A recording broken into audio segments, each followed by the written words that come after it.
because you believe he was risen. So, do you believe that he ascended to the heaven, or how is that? We believe that he is ascended to the one of the sky, as the other prophets were, as the Enoch were raised by the God with his body, of course. Enoch. The same goes with the Jesus as well, that he was, raised by the God. But my point is that even when you say that Jesus was resurrected after his death, it means he gained his power over his body. But it could be interpreted from the John 17 when Jesus says that I'm going to my Father, your Father, my God, and your God, the Father who's greater than all. So what Jesus is saying is that Jesus is being raised by the Father because he's going to his Father, all right?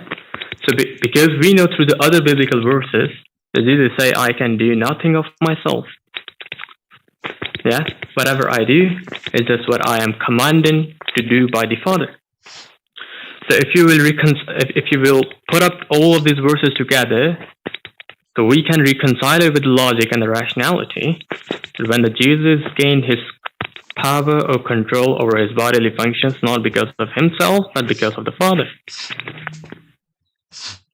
But first of all, you are analyzing God with your biological brain, which for me is not good, because obviously we cannot analyze the nature of God with our biological brain.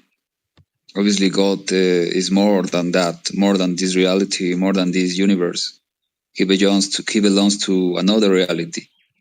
So we cannot say that God should be 100% logical to my human brain, because that, for me, that doesn't make sense, because he's not involved in this reality. Obviously, his nature is totally different from nature.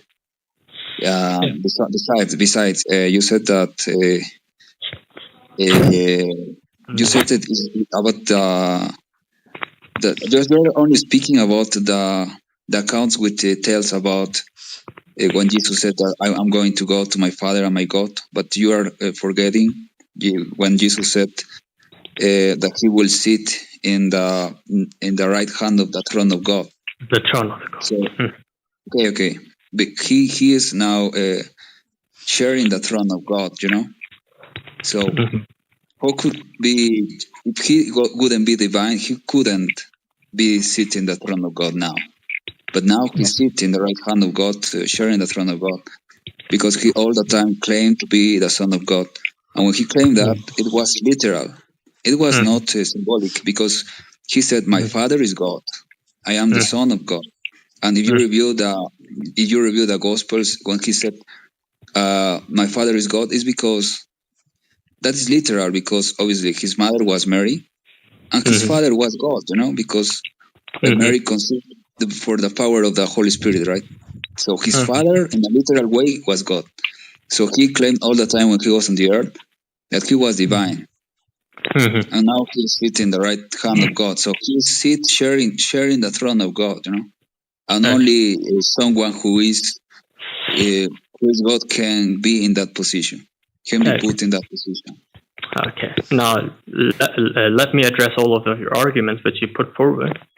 First of all, we have to know that your first claim is that we cannot understand the God through the logic or through the rationality. Well, here the problem begins.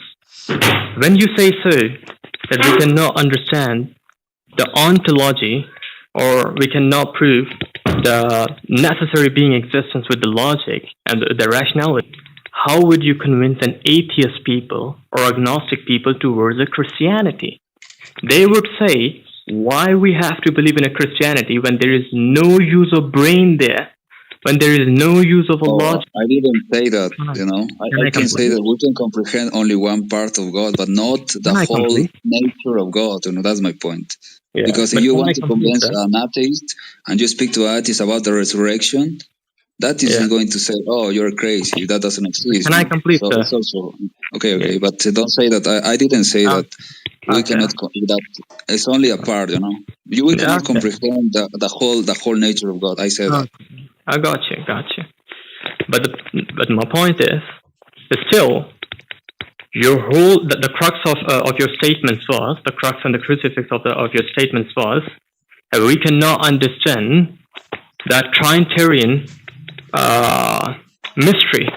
It's just a mystery to us because it is very difficult to comprehend.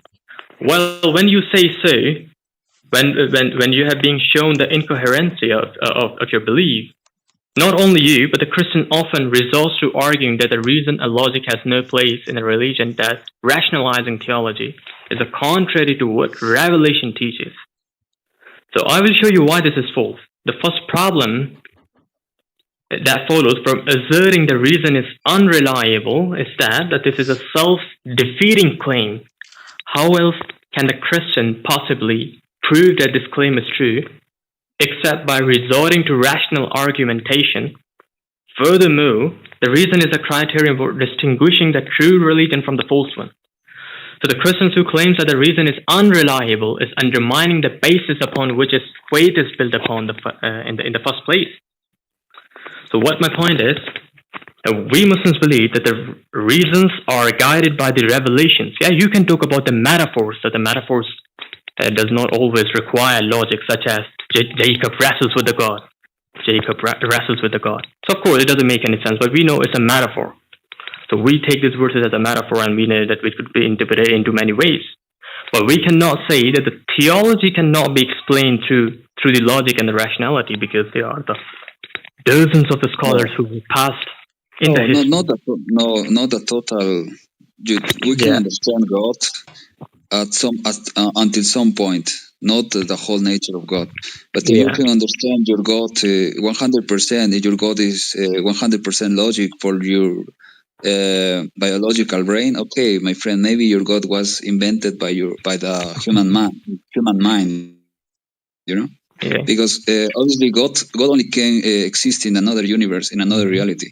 An example, in the micro universe, all the laws of the physics of this reality doesn't work. Don't work, right? No, don't work. Yeah, the quantum physics.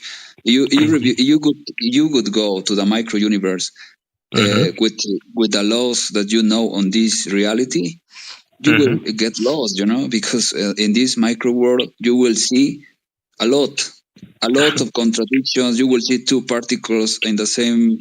You move some particle, the another particle who is 1 million of distance, moving in the same direction. So you would say, how is that possible? That doesn't make sense to my mind.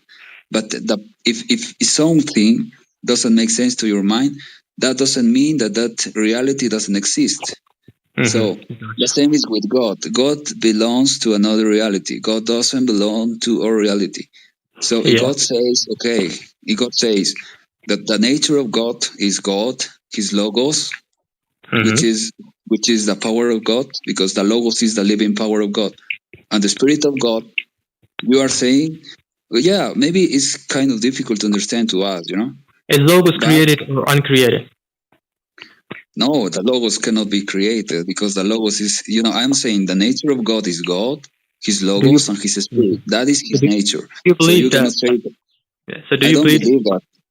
That's what is in the Old Testament. I got you. So you believe that Proverbs 8:22 refers to Jesus? No, Proverbs, not at all. No, not you at don't all. believe? Okay, so